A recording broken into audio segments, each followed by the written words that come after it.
buenas noches. Hace unas semanas tuvimos un debate muy interesante aquí en la mesa de los miércoles sobre el tema de los partidos de oposición.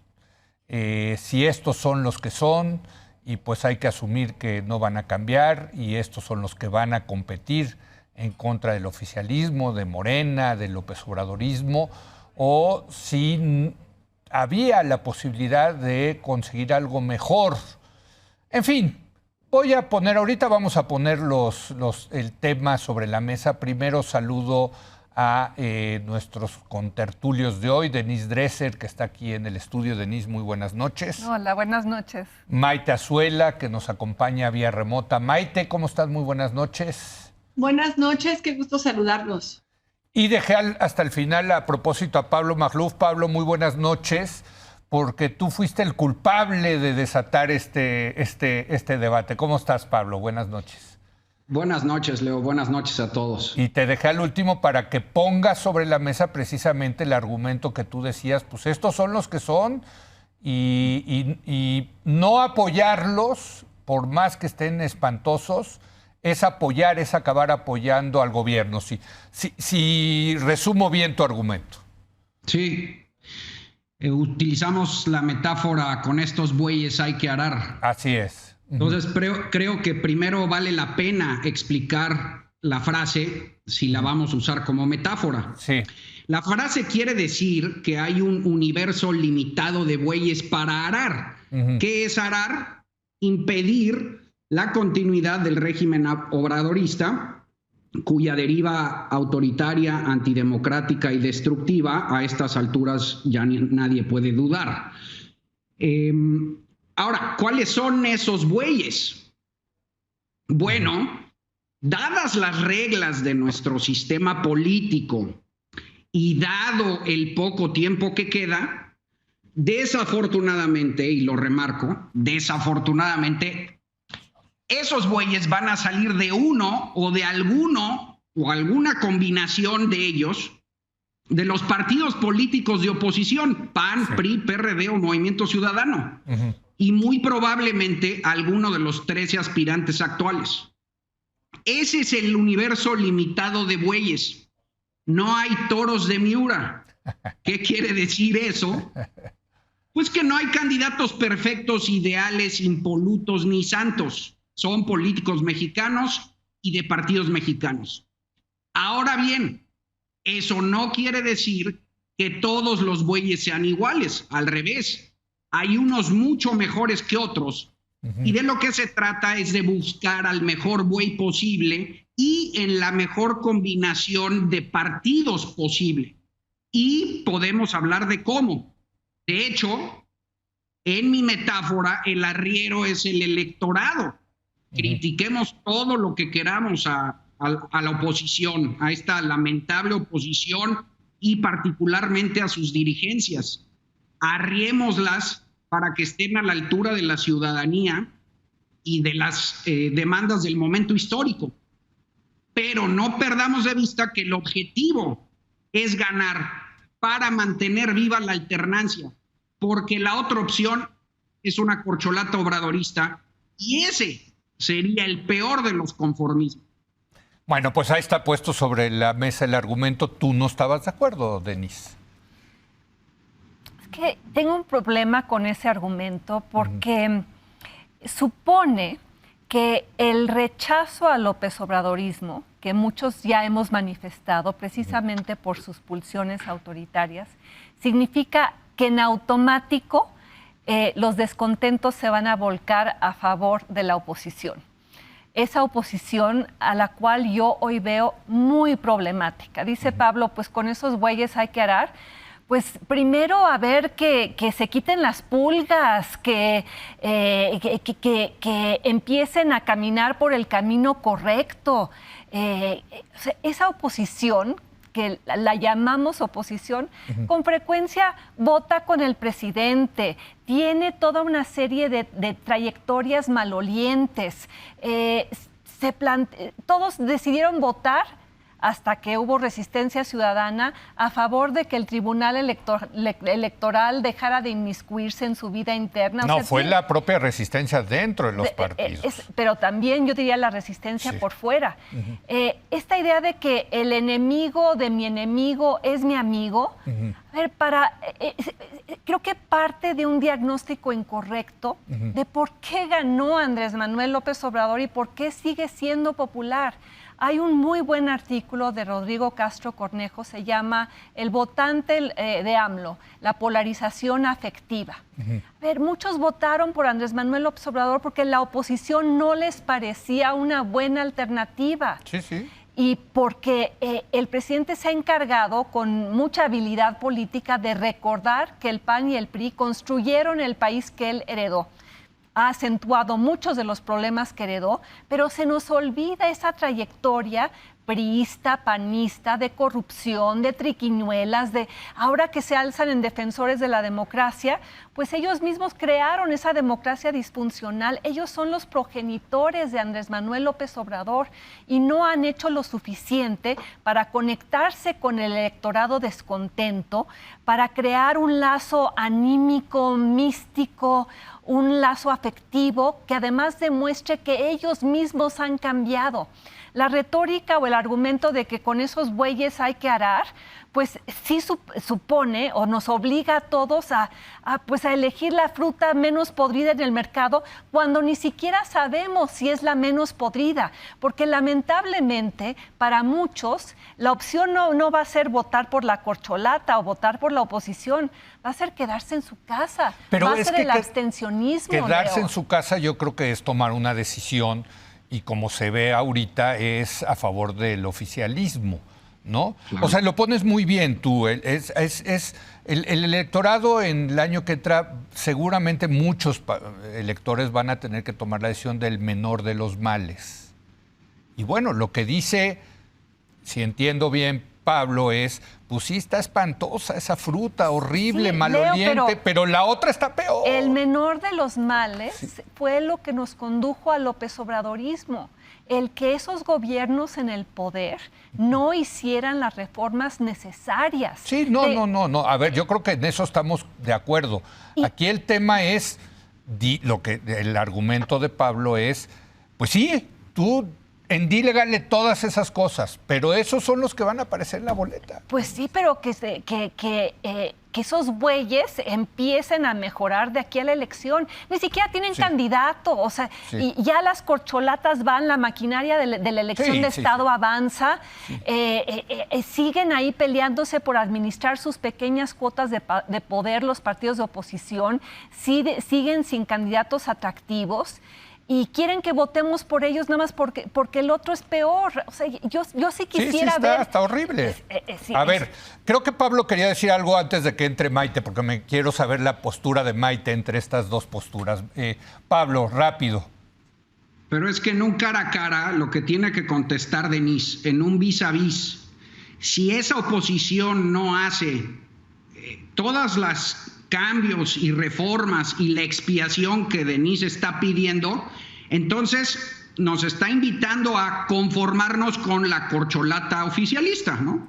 Ese es el argumento. Y por cierto, yo no creo que van a hacer expiación alguna, ni van a cambiar de aquí Exactamente. al año. O sea, seamos realistas, ¿no? Ahora, éntrale, Maite, me gustaría saber tu opinión en este debate. Sí, yo creo que ya demasiado tarde para que pidieran las disculpas y asumieran que buena parte del éxito de López Obrador se lo debe a ellos, ¿no? Sí. Y se lo sigue debiendo, porque creo que López Obrador ha sido lo suficientemente hábil para administrar pues la polarización, el resentimiento social, el enojo ocasionado por quienes hoy son oposición, y la oposición no ha entendido cuál es su papel para poder recuperar de alguna manera pues la ruta, por lo menos en el lado de los contrapesos. Leo, creo que estar hablando aquí de si tenemos los mismos bueyes es asumir solamente que se está compitiendo por la presidencia.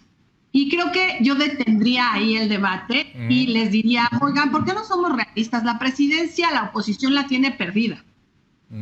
Yo creo que pues ahí sí detengámonos un rato a revisar cuál de las corcholatas le conviene a la oposición, que sería otro argumento en donde quizá haya un buey que haga buena química con alguna corcholata o al revés.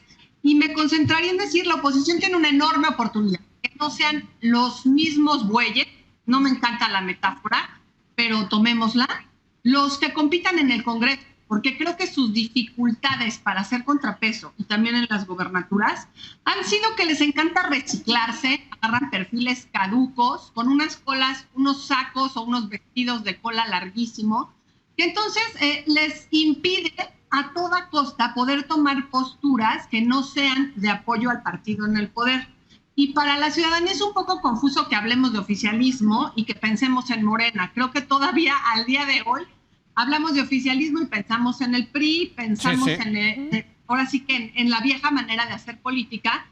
Y yo pues invitaría a la oposición, no sé ustedes, a que no abandone la posibilidad de poner un perfil innovador, sin esa cola larga, que no sea reciclado. Creo que todavía tendría tiempo, no para que sea una candidatura lo suficientemente competitiva a nivel presidencial, pero que sí se aboque a agarrar cuadros jóvenes que podría prepararlos, construirlos y tener un congreso de contrapesos con quienes cuando se le pongan a quien sea presidenta o presidente de Morena, puedan hacerlo con la suficiente mayoría, pero sobre todo con la suficiente trayectoria. Maite, así no funcionan los partidos. Los partidos son clubs y van a poner a sus candidatos, ya lo sabemos. Pues se van a ir haciendo chiquitos, Leo. Lo que les va a pasar es que algunos de ellos incluso van a correr el riesgo de perder el registro, algunos otros ya no van a poder ni siquiera ser atractivos para las alianzas. O sea, o le apuestan a los otros espacios de poder, yo creo que donde últimamente nos han demostrado que pueden dar reveses,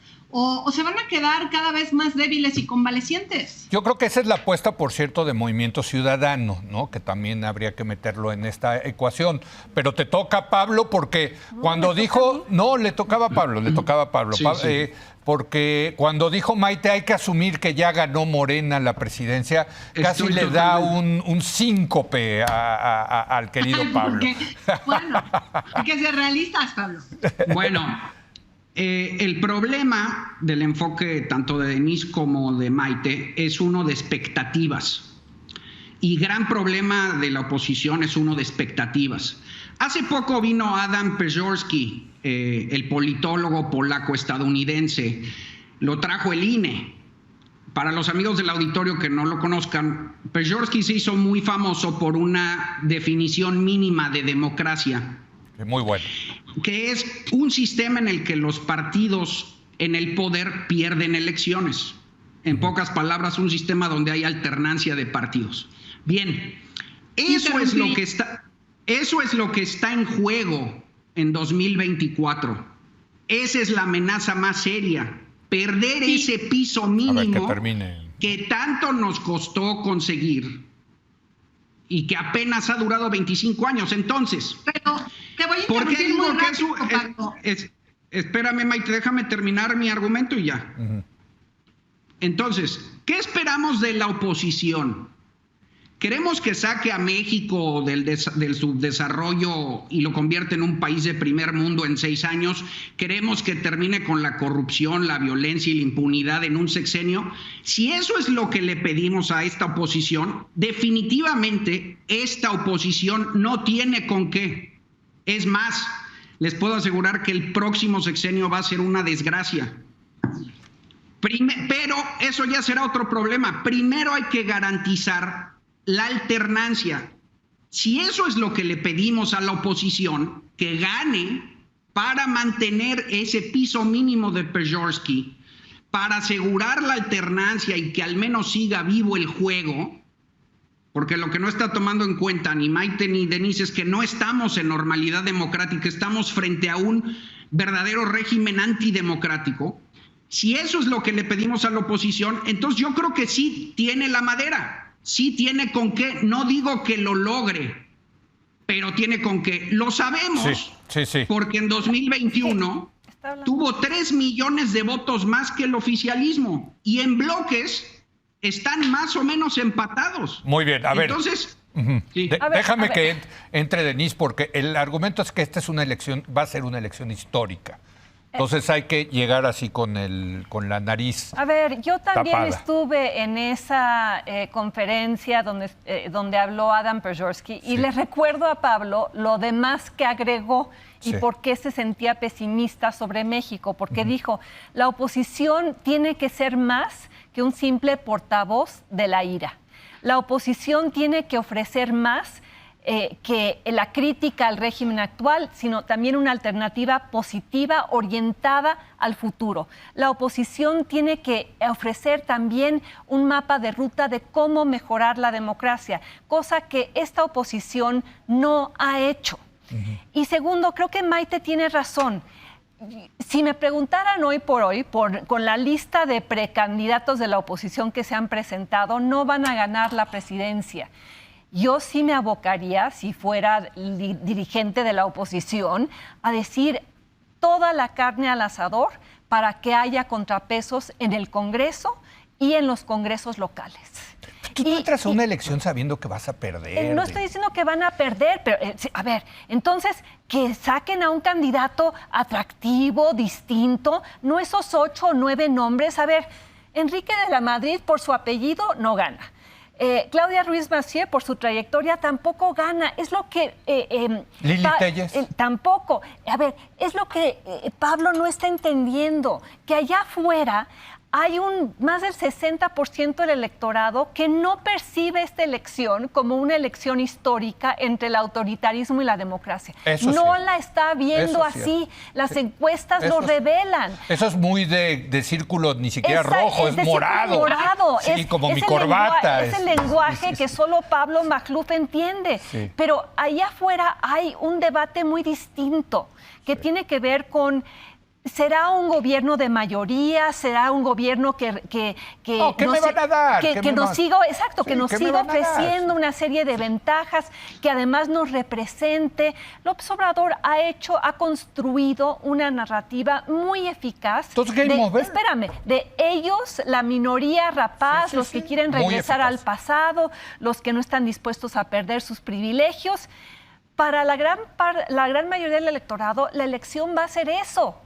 Y si la oposición no dice cómo va a combatir privilegios, cómo va a asegurar beneficios para las mayorías, no es una elección para ellos de autoritarismo versus democracia. Es una elección de igualdad, de beneficios para los que nunca han sido escuchados, que se quieren sentir representados y no se van a sentir representados por Enrique de la Madrid y Claudia Ruiz Massieu y Lili Telles, que en el imaginario colectivo representan a esa minoría privilegiada. Pues es que yo me rehúso en principio, después de ver tantas elecciones a lo largo de mi vida y de estudiarlas, es game over. O sea, hay unas elecciones que efectivamente sí se empiezan, pero... Pero, Leo, no es game over en los estados. No es game over. No, game over en la presidencial, estamos diciendo, si entiendo bien, ¿no? A ver, Maite. Incluso perdiendo la presidencia, Leo, creo que no es game over. O sea, tenemos que aprender a ver la política de manera más integral. Muy bien. Y también más realista. Me impresiona mucho el optimismo de Pablo, pero creo que resulta contradictorio cuando dice, vamos con los mismos güeyes y con estos mismos güeyes tenemos posibilidad de ganar. No. Solo habría posibilidad si hubiera una diferenciación de candidatos a la presidencia. Yo por eso opto por abandonar esa posibilidad, reforzarla del Congreso, y creo que yo no fui a la presidencia de Adam Przeworski, pero sí lo he leído, y creo que nos está faltando un dato importante, porque él cuando habla de democracia siempre primero hace un histórico de dictaduras, y por eso la alternancia se vuelve algo muy apetecible. Aquí coincido con Denise con la interpretación de que la ciudadanía en general, y lo vemos en las encuestas, no siente que está viviendo en una dictadura ni en un autoritarismo, ni siente que está asfixiada por un gobierno que realmente se ha comportado como el gobierno argentino, como el chileno, que son algunos de los estudios que hace Adam cuando dice, pues lo que siguió inevitablemente fue una democracia fortalecida, no solo una democracia. Todavía no estamos ahí, yo creo que todavía quedan unos 6 años más. La oposición tendrá que estar pensando en qué papel va a jugar y qué tipo de oposición quiere ser después de que pierda la elección presidencial, y quizá mucho más fortalecida en los otros espacios de poder que tendría que aprender a recuperar. Todavía le quedan un año y cacho en el Poder Legislativo para resistir a los embates de ciertas instituciones, porque yo no creo que nuestra democracia esté rota, Pablo. Yo creo que todavía sigue sólida, todavía podemos tener elecciones confiables, todavía, o sea, estamos a punto de que eso se resquebraje, pero ahora, no una vez que haya pasado el proceso electoral, y la oposición tendría que estar trabajando en ello, primero. Y segundo, insisto, cómo regenerar una narrativa que convenza, porque la oposición sigue alejadísima de la ciudadanía, y aunque el presidente sigue repitiendo lo mismo, sigue cansando ya con esta polarización caricaturizada, la narrativa de la oposición no alcanza a ser lo suficientemente innovadora, ni parece que estén realmente trabajando en alianza, ni parece que traigan una agenda que, por ejemplo, arrope una de las posibilidades más innovadoras que Andrés Manuel ha bateado, que es el feminismo, ¿no? Y los movimientos de las feministas. Creo que han abandonado espacios colectivos donde ellos podrían tener voceras y voceros jóvenes muy potentes e, insisto, con una trayectoria a prueba de cualquier intimidación gubernamental o intimidación incluso militar. Entonces, híjole, me encantaría decir, yo creo que no es si el juego se terminó o el juego sigue vivo. Creo que el juego sigue vivo, pero con reglas diferentes, en donde uno a veces sabe, por ejemplo, pienso en la Fórmula 1, ¿no? Pues hubo un muy buen rato en donde cada quien sabía que pues tenía un carrazo o que tenía uno pues más o menos chafita, pero los corredores se aventaban a competir. Aquí queda claro que la oposición pues no tiene el mejor de los Ferraris, pero con el que tiene va a competir, pero a lo que sí tiene que apostar es a quedarse de tal manera que en las siguientes elecciones sí tenga posibilidades. Muy bien. A ver, Pablo, me parece que hay un argumento muy de peso tanto en Denise como en Maite, de que la población no percibe como tú, de que esta es una elección histórica, de que lo que está en juego es mucho, que el autoritarismo, la democracia, pues creo que tienen razón. Y por lo que veo en las encuestas, Pablo, creo que tienen razón. Sí, pero es parte justamente de la narrativa que tiene que construir la oposición. O sea, todo lo que están diciendo Maite y Denise son, digamos que, recursos para mejorar a la oposición. Yo no estoy de acuerdo con eso, desde el primer segmento lo dije. Sí. Hay que fortalecer a la oposición y mejorarla, pero justamente para tener las mejores posibilidades de ganar. Y evidentemente tampoco estoy de acuerdo en que deben de tirar la toalla y todo está perdido, porque les invito a que me contesten entonces por qué en la elección intermedia le lograron quitar el Congreso al régimen. ¿Por qué obtuvo la oposición coaligada 3 millones de votos más? Uh-huh. Entonces, eso por un lado. Por otro, a mí me parece que negar que hay una amenaza antidemocrática es no estar poniendo atención, particularmente desde la semana pasada. Desde luego que está en riesgo nuestro sistema. No, pero ellas creo que no están en desacuerdo con eso. Maite dijo que la democracia estaba bien, que no hay en riesgo No, dijo que todavía el juego está... No podemos hablar de que vivimos en un régimen antidemocrático, yo creo Pablo. Que sí el plan B está por caerse. El INE quedó equilibrado. El triple pero eso no quita las intentonas. Ni siquiera tocar. A ver. Eso no quita las embestidas desde el poder. Uh-huh. Además, espérame, Leo, déjame termino. Sí, venga. Es justamente parte de los retos de la oposición, es justamente estar digamos, al nivel del momento histórico y de poner en evidencia de que existe en juego esta alternancia, de que existe en juego el mero sistema democrático. Yo tengo mis dudas de que ese vaya a ser una apuesta ganadora en lo electoral. No sé. Eso no es el cleavage principal. Sí. Así no lo percibe la población. No piensan que es el momento histórico en el que está en juego la democracia. Entonces, ¿por qué la defensa? A ver, ahora le toca a Denise. A ver, venga. Porque el 30% de la población quizá sienta que la democracia está en riesgo. Sí. Los más educados, los que prestan atención a las noticias, los que han leído a Perzorsky, o sea, sí. y yo diría incluso menos de ese porcentaje. Pero en el electorado en general, esta elección va a ser la continuidad de políticas con las cuales se sienten favorecidos. El reconocimiento, la política de identidad, la política de emociones, de esto, la 4T versus el regreso del pasado. La 4T versus el regreso de los privilegios, la 4T versus el gobierno neoliberal y de las élites rapaces. Ese es como lo está poniendo el presidente. Exactamente. Ahora, ¿qué tiene que hacer la oposición, y la oposición para contraargumentar eso? Tiene el discurso de Pablo, que no es un discurso ganador, el discurso de la democracia en riesgo. A ver, ¿qué va a decir un campesino en Chiapas frente al discurso de la democracia está en riesgo? Va a decir, pues esa democracia que supuestamente llegó en el 2000 a mí no me trajo ningún beneficio. Este gobierno sí me está dando dinero en efectivo, me está dando una serie de apoyos, sí. Me está, aunque me haya quitado... Pero ¿qué te parece del otro lado, del lado opositor, que pongan a un candidato populista de derecha como Lili Téllez, que vaya a despotricar como despotrican los Bolsonaros y los Trumps, sin argumentos, puras emociones, y son una bola de corruptos, y ustedes son... ¿Esa es una opción o no? No es una opción que yo aceptaría, que yo apoyaría. No, pero ahí sí la población podría hacer clic con algo así, ¿no? Pero a eso voy, y por eso es tan difícil apoyar a la oposición cuando la oposición son varias oposiciones. Sí, también. Y reitero, el enemigo de mi enemigo no necesariamente es mi amigo. Yo jamás votaría por Lili Téllez porque me parece una populista de derecha. ¿Votarías antes por la candidata o candidato a Morena?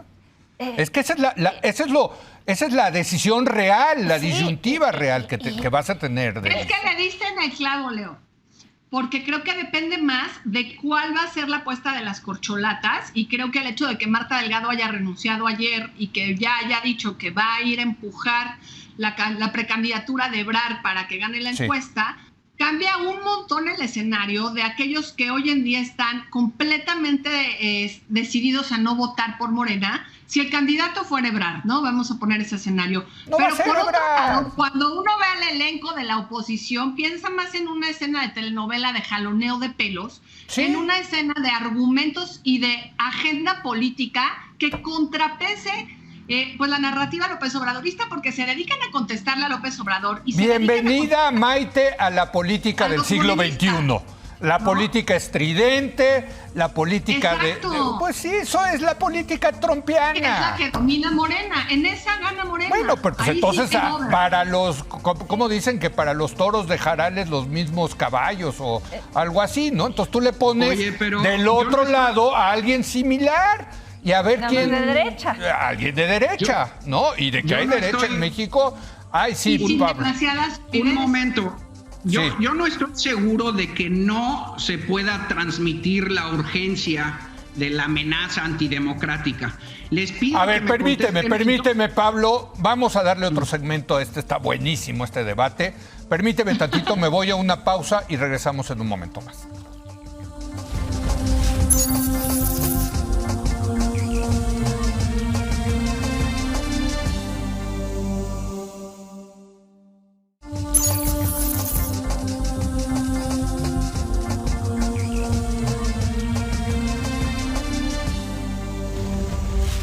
Bueno, estamos teniendo un gran debate de si con estos bueyes hay que arar, y nos referimos a la oposición. El tema de las opciones que va a tener el electorado en el 2024 está muy interesante. Pablo Magluf, tú estabas retomando este tema de que no necesariamente, si te entendí bien, a la gente hay que seguirle insistiendo que lo que está en juego es mucho, ¿no? Y es la democracia. Exactamente. Yo no estoy de acuerdo con mis compañeras de que el electorado no esté acusando de recibido. De hecho, la propia demanda ciudadana es esa. Yo no sé qué encuestas se está refiriendo Denise o por qué Maite o qué termómetro tiene Maite para medir el pulso ciudadano. Les pregunto entonces por qué las dos marchas, la marea rosa, por qué la defensa del INE, la defensa de la Suprema Corte de Justicia, por qué en 91 ciudades. ¿Por qué hay una manifestación ciudadana en defensa de la Constitución, de la separación de poderes, de las instituciones republicanas? Pues claro que el electorado está al pendiente de eso y entiende muy bien el atropello que se está ejerciendo desde el poder y que va a continuar a medida de que el régimen siga su curso de radicalización antidemocrática. Yo creo que desde luego que esas demandas están ahí y sí es una narrativa muy palpable. No veo por qué la niegan. A ver, esa es una buena pregunta, porque sí nos sorprendió a todos, y aquí lo dijimos, las manifestaciones, ¿no? Sí, claro, pero defender a una autoridad electoral sí moviliza personas, no te gana una elección. Defender a la Suprema Corte moviliza, no te gana una elección. Creo que Pablo está confundiendo su deseo de lo que quiere ver con el análisis real, porque es como si no pudiéramos trascender este lugarcito en el cual nos hablamos los unos a los otros y no volteamos a ver al país. El presidente sigue siendo un hombre muy popular. Muy popular. Él va a tener un enorme arrastre con la corcholata que defina, la que sea. Ahora, coincido con Maite, hay diferencias entre las corcholatas. Sí. Van a gobernar de manera distinta. Pero es Claudia, ¿no?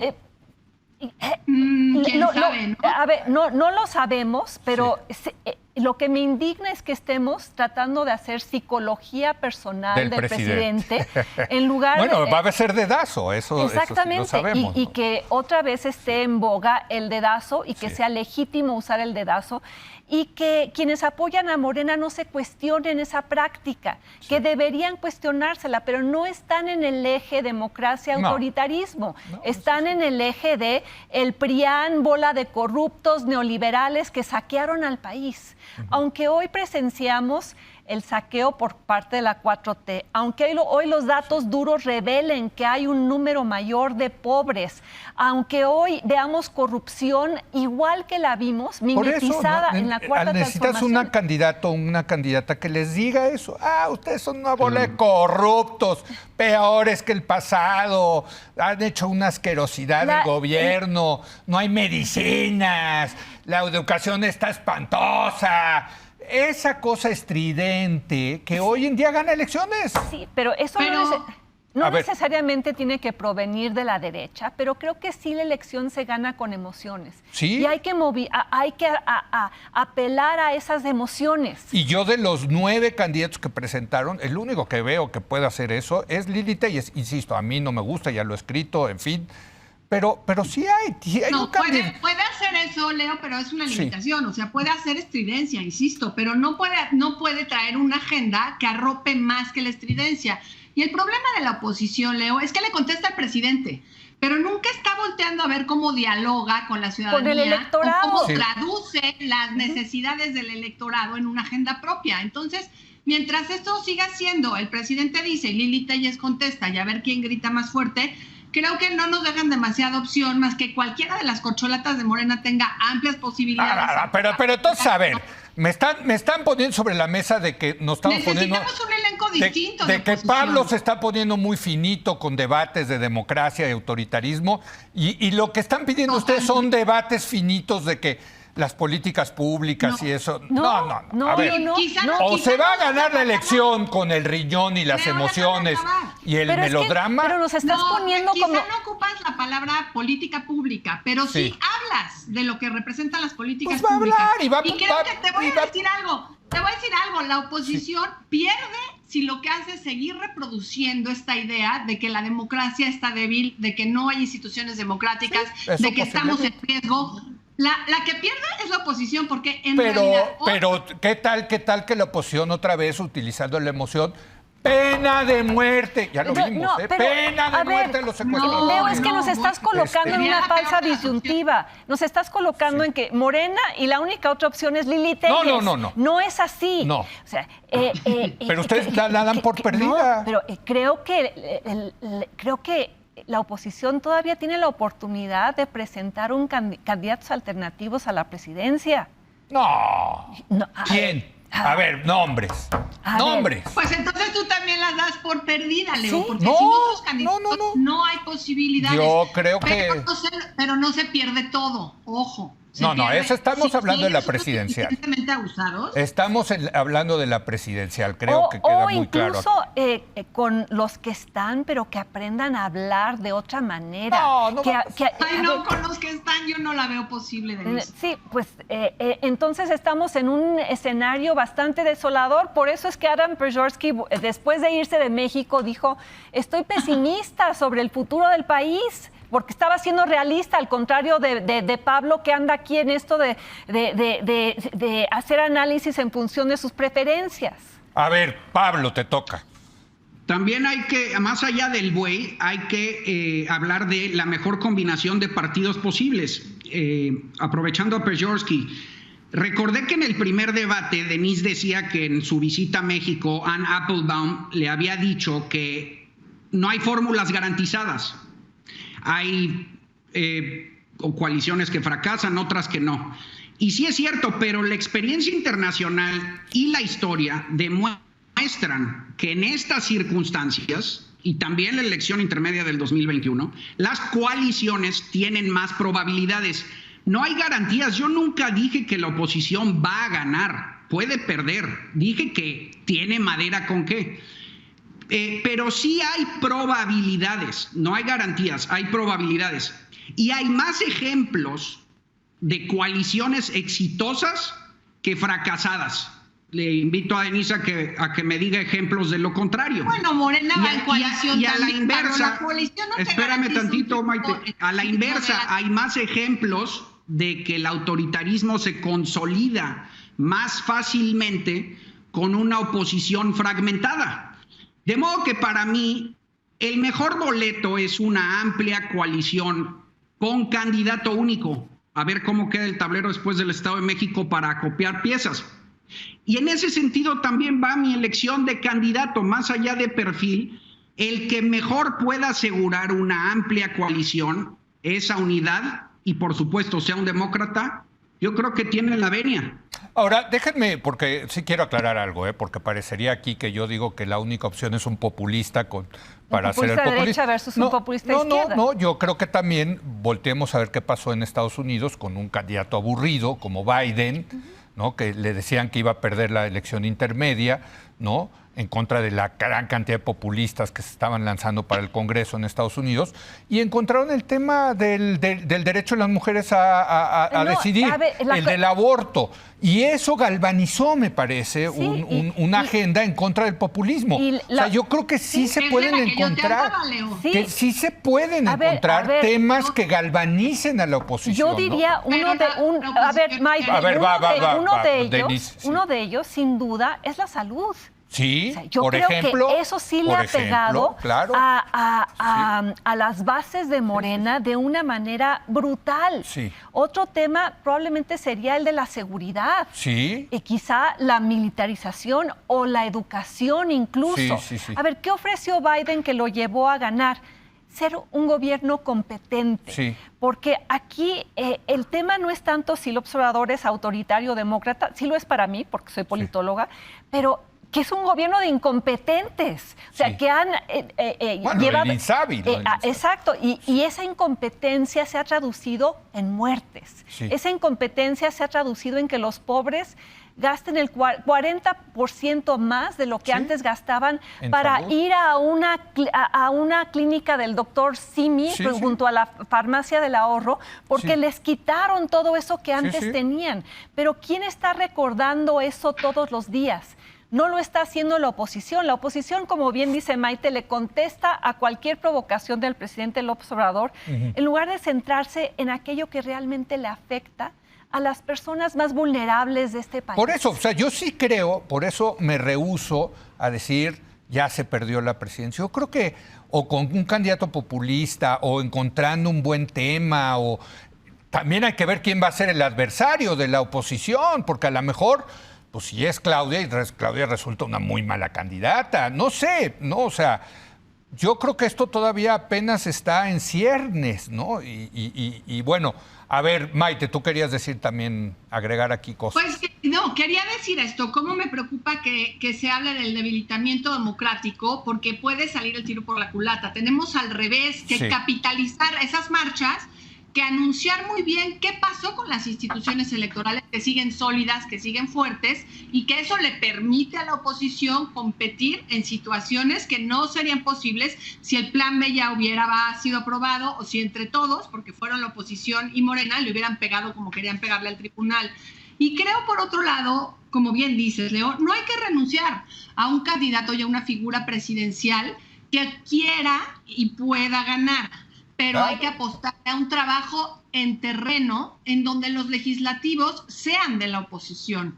Si gana la oposición, oye, pues tendrá muchísimas posibilidades con ese poder legislativo de su lado, pero si pierde, tendrá la posibilidad de que no habrá reformazos como los que tuvimos este sexenio, que honestamente sí nos han tenido en el agotamiento de estar reaccionando, y en donde a veces la oposición juega de su lado. Bueno, les queda a cada uno de ustedes 30 segundos y los voy a interrumpir cuando acaben los 30 segundos. Pablo. Bueno, mira, yo creo que no se puede tirar la toalla de la presidencia. Es un error porque la presidencia misma tiene muchísimo arrastre. Si fuera cierto incluso lo que plantea Maite, para lograr eso, para lograr un Congreso, los estados, la Ciudad de México, desde la misma competencia por la presidencia habría muchísimo arrastre, número uno. Número dos, quiero llegar a un punto de acuerdo con mis colegas. Yo sí suscribo que hay muchos retos para la oposición, y uno de ellos es precisamente aglutinar a todos los grupos de damnificados que ha dejado el obradorismo. Ese es un verdadero reto y hay que tejer esa narrativa. Muy bien, 40 segundos porque se pasó 10, pero 40 segundos. Sí. El reto para la oposición es que no le da con solo oponerse a Andrés Manuel López Obrador y a la 4T. Ese es un punto de partida, pero no es una propuesta, como dice Carlos Bravo Regidor, no es una identidad.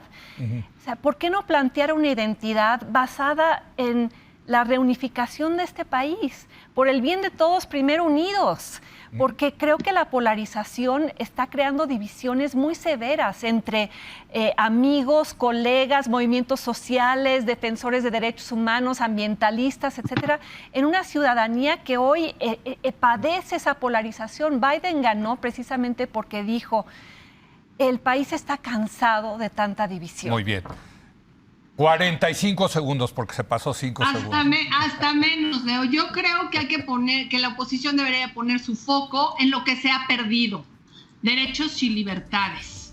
Y creo que eso hay que traducirlo en qué significa. Ya Denise hablaba de educación, ya hablaba de salud. Creo que la oposición tendría que homologar, en la medida de lo posible, una narrativa de la que se empiece a hablar ya, y no estar nada más en un diálogo de sordos con Andrés Manuel López Obrador. Muy bien. Por ahí creo que va el asunto, e insisto, apostarle a un Congreso. Bueno, pues buenísimo debate. Es un privilegio poder debatir con ustedes, de verdad yo aprendo mucho. Gracias Pablo, gracias Maite, gracias Denise. Gracias. Hacemos una breve pausa y hablando de salud viene Javier Tello, experto en temas de salud pública, para hablar de este fracaso, porque no hay otra manera. Bueno, se lo voy a preguntar. ¿Qué es la desaparición del INSABI? ¿Es un fracaso o no? Regresamos.